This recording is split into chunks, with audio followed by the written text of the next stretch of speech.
What's good, you guys? You know who it is, man. It's your boy, Mr. Relentless Lex, and I'm back. Black, I never left this mother. Yes, Sirski.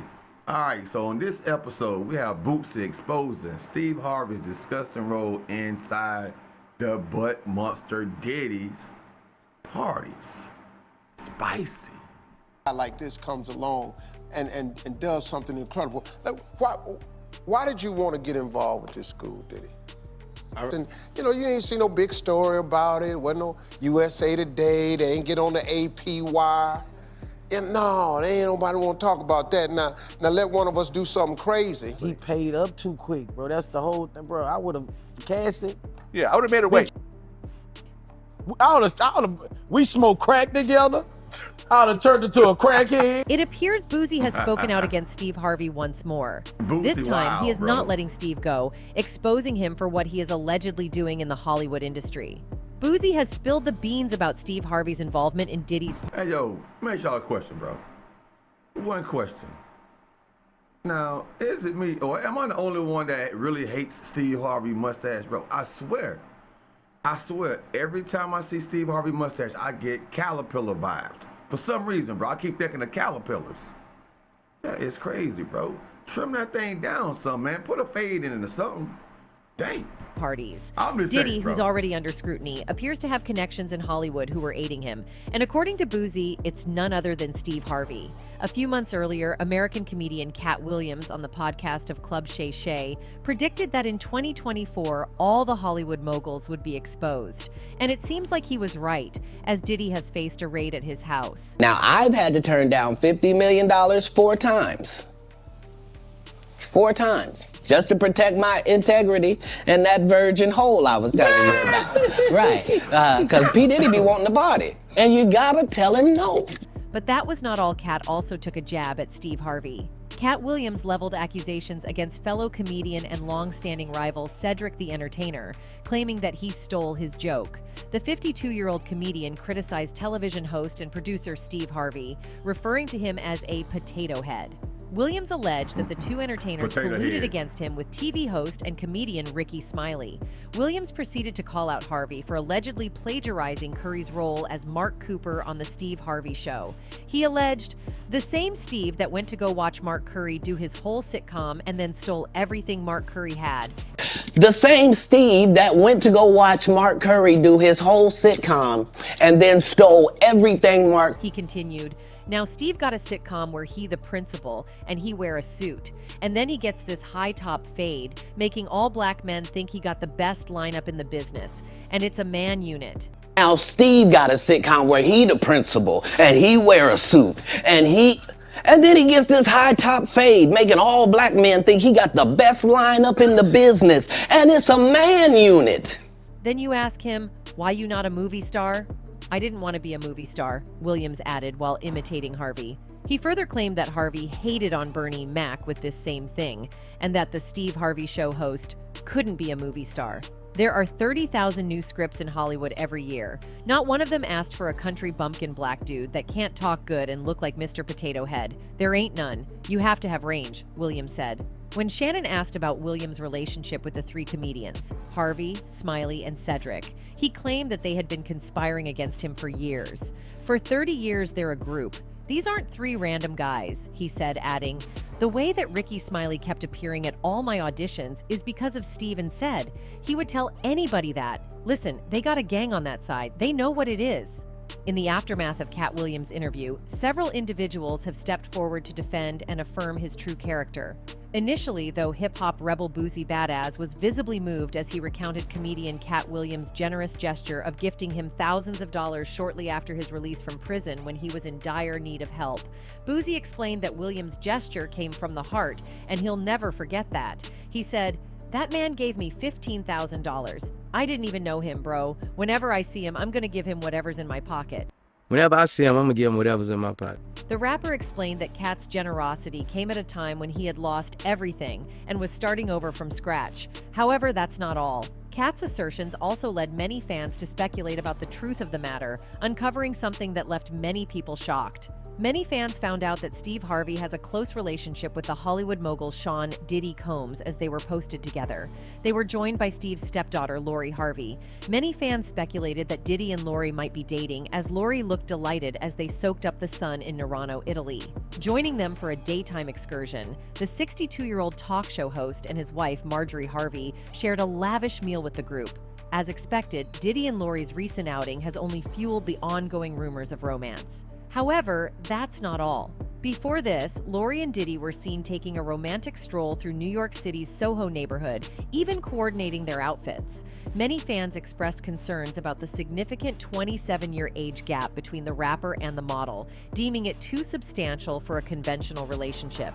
Diddy, in particular, faced criticism for seemingly leveraging his relationship with Lori's father, Steve, to pursue a romantic involvement with his daughter. While they could simply be close friends, fans are speculating that there might be more than meets the eye between them. However, many people also speculated about Steve Harvey's reputation in Hollywood, which has been generally positive due to his candid nature and reputation as a family man. Therefore, questions arose as to why Steve was associating with Diddy, known for hosting extravagant parties with activities infamous throughout Hollywood. Many speculated that Steve may have been aware of the truth about Diddy all along, but chose not to speak out about it. An anonymous source alleged that Samuel L. Jackson criticized Harvey, saying he hadn't done a good job raising his daughter Lori. This supposed comment came after rumors circulated about Lori dating Diddy in 2019.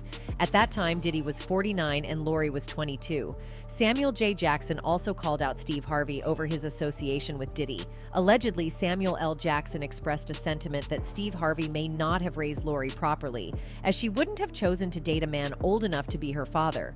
These are all speculative remarks, as neither the couple nor Diddy's son Justin Combs officially confirmed the dating rumors. Nonetheless, some fans believe that Diddy may have fallen short in his role as a father, even without explicit statements from Jackson.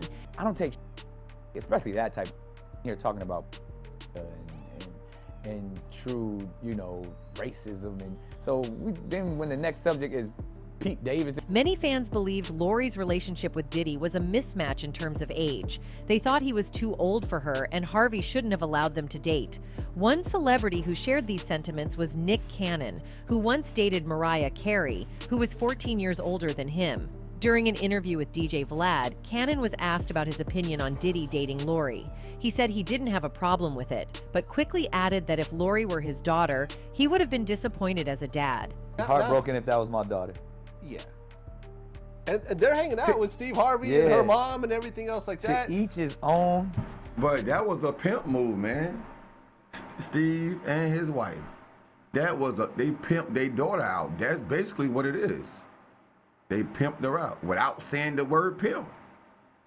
They just, when they agreed to it or went along with it, bro, how you let your daughter date some? I know she's grown, but if my daughter want to date somebody older, bro, and I don't approve of it, I wouldn't want to be around her, bro. I'm not going to make her feel comfortable enough. Oh, okay, the guy's how old? 27 years older than you.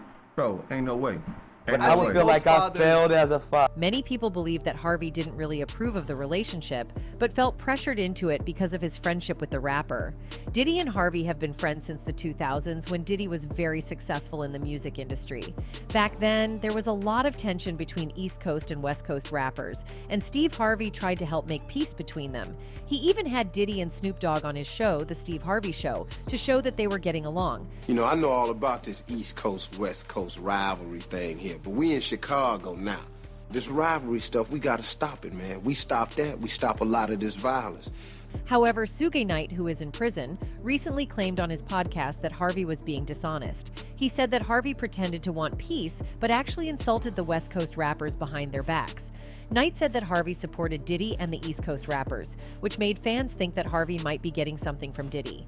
Some even think that Harvey is letting his daughter date Diddy as a way of repaying him for all the help he's given him over the years. Hold on as tight as you can, guys, because this was not all what Suge revealed. You'll be shocked to hear that Steve Harvey's name connected to Tupac Shakur's story. Tupac's story has been surrounded by many controversies, especially involving Diddy. Now, new information from the reopened investigation into Tupac's death suggests Harvey could be the key to connecting the authorities to the person many believe is responsible for the crime. While it seems like this news is from official sources, it actually came from Suge Knight, who many think knows what really happened to Tupac. Knight recently shared some details about Harvey's efforts to divert attention away from the person the authorities should be investigating. The news from Knight became the talk of social media as soon as it came out. People were surprised because they didn't expect someone like Harvey to be involved. Also, Knight had been in jail for years but chose not to say anything until now. It turns out being in jail wasn't the issue. He was just waiting for the authorities to investigate the right person. When they arrested Keith D, Knight decided to speak up about what he knew.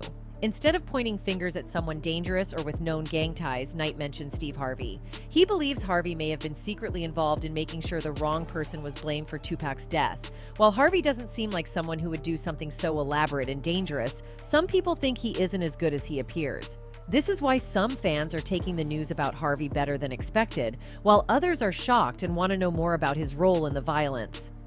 Knight's accusations have tarnished Harvey's reputation, showing that he may not be as morally upright as people thought. According to Knight, Harvey claimed to love Tupac, but secretly protected someone many believe had a hand in his death.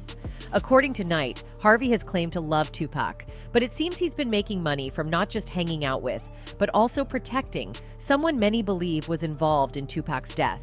In addition to this troubling news, Knight also revealed that Harvey disrespected Tupac's memory by downplaying the East Coast-West Coast rivalry, which led to Tupac and others being unalive.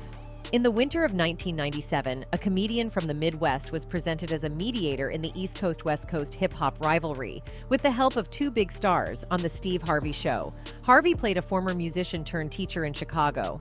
In one episode, Harvey was approached by Sean Puffy Combs and Snoop Dogg, who wanted to use his song. Despite concerns, Harvey helped them spread a message of peace to his students. Unfortunately, violence escalated after the episode aired, with the Notorious Big being unlived in a drive-by shooting. Knight believes Harvey downplayed the seriousness of the violence to benefit Diddy financially. The East Coast-West Coast feud in the 1990s led to the deaths of Tupac and the Notorious Big. It started with their friendship, which ended after Tupac was shot in New York in 1994. Despite Steve Harvey's reputation in Hollywood as a family man who gives excellent advice about relationships and family connections, there are allegations that he has been covering up his actions for years. See, in spite of the toxicity, God has allowed you to come out on the other side. You're actually doing well for yourself now. See, Many fans believe that his carefully crafted image may have been a way to protect himself from trouble. Many even speculate that this deception may have contributed to people being manipulated by Diddy and ending up in harmful situations. However, the truth will soon come to light as Diddy faces his own troubles, and it's unlikely anyone will come to his rescue. As for Steve Harvey, who has been friends with Diddy, he needs to start protecting himself. It's only a matter of time before the dots connect, potentially leading him into trouble too. Let us know, what do you think about this situation? Oh yeah, like I said in all my other videos, when it come down to the butt monster Diddy, Steve Harvey, if you're connected to him, you're going down. Clive Davis and everybody else, Mary J, everybody else. That's connect. Diddy is gonna take everybody down with him, bro. And I would have never thought Steve would play a role with Diddy that close, bro. You learn something new every day, and that's what we're here for. The spicy.